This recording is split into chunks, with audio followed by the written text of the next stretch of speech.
Hello student, आपका science think academy में स्वागत है। आज का हमारा विषय है कक्षा 10 विज्ञान के पाठ 8 आनुवंशिकता से संबंधित कुछ महत्वपूर्ण बहुविकल्पी प्रश्न दिए गए हैं। इसमें लास्ट में लघुत्तरी और विस्तृत भी दिए गए हैं। आप लोग पूरा अवश्य देखिए और आपको मालूम हो कि इसमें से विकास जो चैप्टर है वो निकाल दिया गया है। पहले पाठ 8 था आनुवंशिकता एवं विकास, जिसमें लैमार्कवाद डार्विनवाद पढ़ना था, वो आपको नहीं पढ़ना है। तो आनुवंशिकता से संबंधित जो महत्वपूर्ण सवाल है यहाँ हमने दे दिया है, इसको आप अवश्य देख लीजिए। और जो लोग सब्सक्राइब नहीं किए हैं वो फटाफट उसको सब्सक्राइब कर लें। चलिए हम शुरू करते हैं। बहुविकल्पी प्रश्न में प्रश्न नंबर 1 है कि मेंडल ने अपना प्रयोग निम्न में से किस पौधे पर किया? तो मटर के पौधे पर, कि चना के पौधे पर, कि गुड़हल के पौधे पर, कि राइजोपस के पौधे पर? ये सबको मालूम होगा। तो मटर मेंडल ने जो प्रयोग अपना किया था वो मटर के पौधे पर ही किया था, इस वजह से पहले का ए सही हो जाएगा। अगला क्वेश्चन है कि मेंडल प्रसिद्ध हैं। मेंडल किसके लिए प्रसिद्ध हैं? तो आनुवंशिकता के क्षेत्र में, बी है डीएनए की खोज के लिए, सी है सूजनिकी के लिए जिसको यूजेनिक्स कहेंगे, और डी है जैव विविधता के संरक्षण के लिए। तो मेंडल जो प्रसिद्ध हैं वो आनुवंशिकता के क्षेत्र के रूप में प्रसिद्ध हैं, तो इस वजह से पहला का ये सही हो जाएगा। मेंडल इन्होंने आनुवंशिकता की खोज की, इसीलिए इसको जेनेटिक्स का पिता भी कहा जाता है। अगला क्वेश्चन है कि मेंडल के अनुसार मटर के पौधे में निम्नलिखित में से कौन सा जीनोटाइप लंबे तने व झुर्रीदार बीजों के लक्षण व्यक्त करते हैं? तो पहला है capital T, capital R, capital R. दूसरा है स्मॉल टी, कैपिटल आर। तीसरा है कैपिटल टी, स्मॉल आर। और चौथा है स्मॉल टी, स्मॉल आर। तो इसमें पूछा है कि निम्नलिखित में से कौन सा जीनोटाइप लंबे तने व झुर्रीदार। तो लंबे तने, ये टी आ गया, झुर्रीदार मतलब टेढ़े टेढ़े, तो इस वजह से इसमें जो सही उत्तर होगा ये सी वाला उत्तर सही हो जाएगा।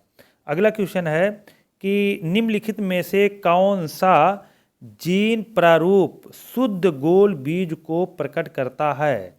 तो ये है स्मॉल टी, बी है कैपिटल टी स्मॉल टी, और सी है स्मॉल टी कैपिटल टी, और डी है कैपिटल आर। पूछा है कि जीन शुद्ध गोल बीज, तो शुद्ध गोल बीजों के लिए कैपिटल आर आएगा, तो इस वजह से चौथे का डी सही हो जाएगा, चौथे डी।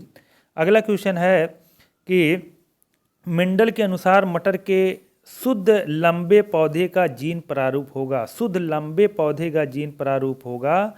तो इसमें कैपिटल टी स्मॉल टी और कैपिटल टी। तो अगर इसमें देखा जाए तो शुद्ध लंबे पौधे टी से है, तो इस वजह से पाँचवें का ए सही हो जाएगा, ये कैपिटल टी।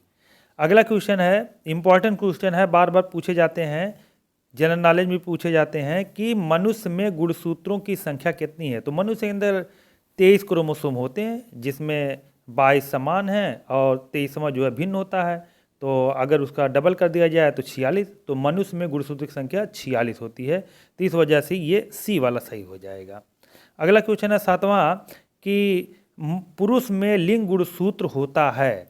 तो लिंग गुणसूत्र मतलब जिसके अंदर लिंग गुणसूत्र हो, तो इसमें यक्स वाई, यक्स, फिर उसके बाद वाई यक्स। तो देखिए लिंग गुणसूत्र, पुरुष में लिंग गुणसूत्र, अगर महिला का पूछा तो यक्स हो जाता, लेकिन पुरुष का पूछा है तो पुरुष के अंदर यक्स वाई होते हैं, इस वजह से 7वें का ए सही हो जाएगा। अगला क्वेश्चन है कि डीएनए पाया जाता है, तो डीएनए कोशिका द्रव्य में पाया जाता है, कि केंद्रक द्रव्य में पाया जाता है, कि केंद्रिका में पाए जाते हैं, तो केंद्रक में पाए जाते हैं।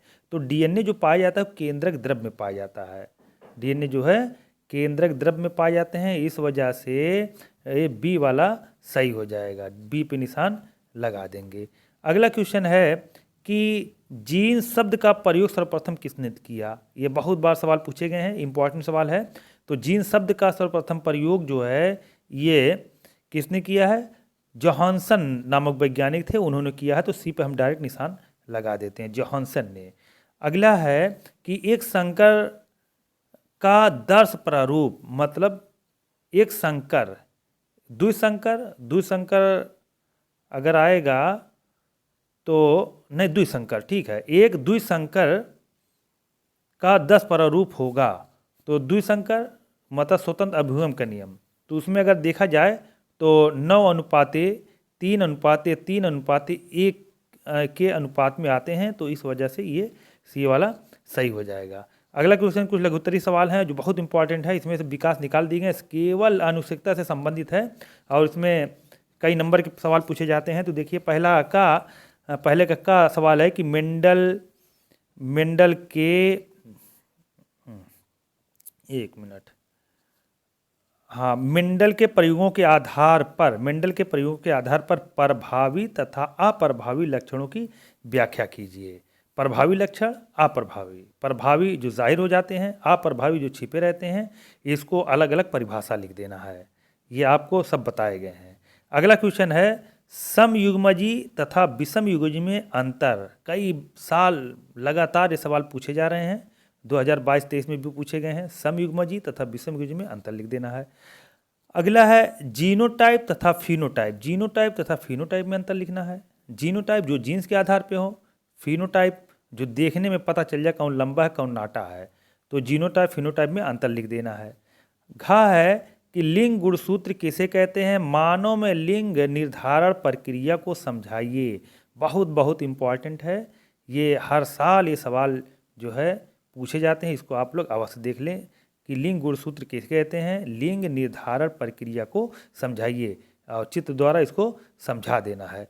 अगला क्वेश्चन है विस्तृत में कि स्वतंत्र अभ्युदय से आप क्या समझते हैं? स्वतंत्र अभ्युदय से आप क्या समझते हैं? केवल रेखा चित्र की सहायता से द्विसंकर क्रॉस को समझाइए। स्वतंत्र मेंडल के 3 नियम हैं। पहला प्रभाविता का नियम, दूसरा है पृथक्करण का नियम, तीसरा स्वतंत्र अभ्युदय का नियम। यही तीसरा नियम जो स्वतंत्र अभ्युदय का नियम है, इसको द्विसंकर क्रॉस भी कहते हैं। और ये बड़ा सा चार्ट बनेगा, इसमें जो अनुपात आएगा वो 9:3:3:1 के अनुपात में प्राप्त होंगे। अथवा कभी कभी ये भी पूछ लिया जाता है कि आनुवंशिकता से आप क्या समझते हैं, मेंडल कौन थे, मेंडल की हिस्ट्री लिख देना है। और पृथक्करण के नियम पहले दूसरी पीढ़ी तक इसको एक संकर, पृथक्करण के नियम को एक संकरण भी कहेंगे। तो इसको आप निकाल के चार्ट बना के लिख देंगे।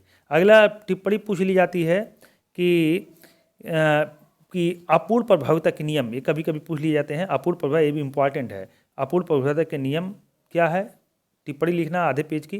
इसमें अपूर्ण प्रभाविता में नियम, अपूर्ण प्रभाविता मतलब जैसे है कि मेरा विष जलापा एक तरह का पौधा है, गुलाबबास का पौधा।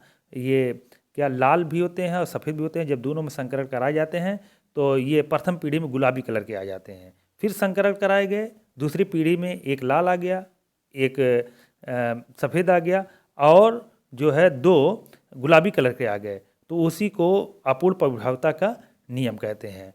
और गुणसूत्र तथा जीन्स क्या है? गुणसूत्र के बारे में लिख देना है और जीन्स के बारे में लिख देना है। अगला बहुत पूछे जाते हैं डीएनए तथा आरएनए, ये सबको मालूम है, इसको आप लोग देख लीजिएगा। तो ये जितने भी क्वेश्चन हैं एग्जाम की दृष्टि से बहुत इंपॉर्टेंट है, इसको आप लोग अवश्य देख लीजिए। क्योंकि इसमें ये चीज़ पढ़ना नहीं है, विकास का चैप्टर केवल आनुवंशिकता पढ़ना है। तो आनुवंशिकता से संबंधित हम सवाल दे दिए हैं, आप लोग देख लीजिएगा। अगर वीडियो पसंद आई हो तो इसको लाइक शेयर ज़रूर करिएगा। Thank you.